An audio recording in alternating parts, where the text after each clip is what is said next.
Emotional obstacles here are some common ones listed here. They could crop up anywhere throughout your day and derail you. So one of the most important exercises for dealing with your emotions and learning to control and regulate your own emotions is to visualize the feeling.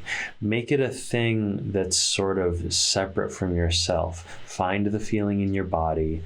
Give it a color, give it a weight and a texture, give it a shape, and label that emotion. Give it a name for whatever that emotion feels like to you. Acknowledge that it's there and don't try to struggle or fight against it, because it will disappear all on its own. Fixating on it is the only thing that can really reinforce it and make it last longer. So acknowledge that it's there and then go back to whatever it is that you wanted to be doing anyway.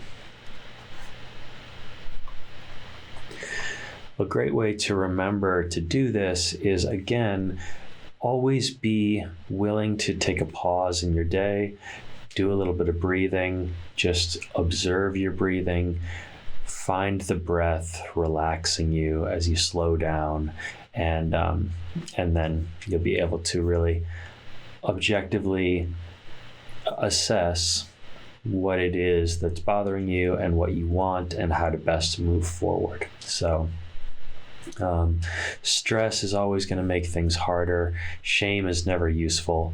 Self-blame, most things aren't actually your fault, or the thing that you got wrong is generally a very small part of the whole.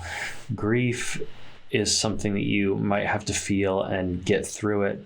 Again, it will pass.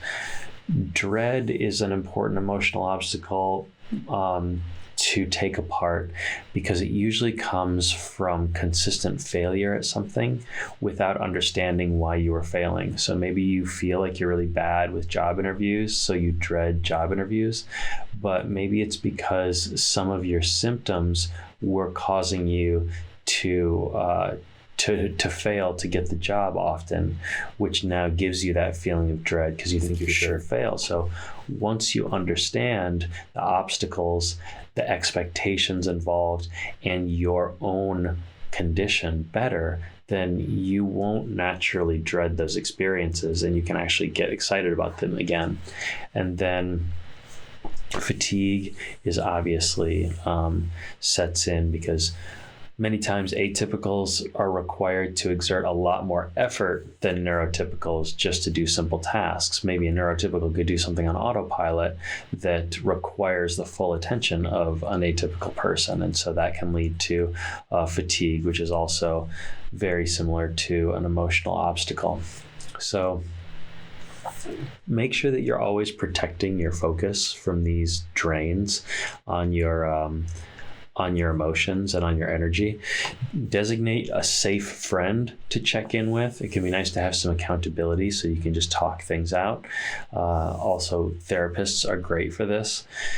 You can use positive talk to pump yourself up, fill yourself with positive mantras so that there's no room for these negative emotions. And don't make assumptions about what other people are thinking. Don't get on the train with that emotional that problematic emotion and start making assumptions and mind reading what other people are thinking and making that emotion bigger and bigger by feeding it. Just, take 5, work on your breathing, and express your feelings by writing it down if it helps, or talking to someone. But all those emotions will pass. So those are some great treatments for working through those things.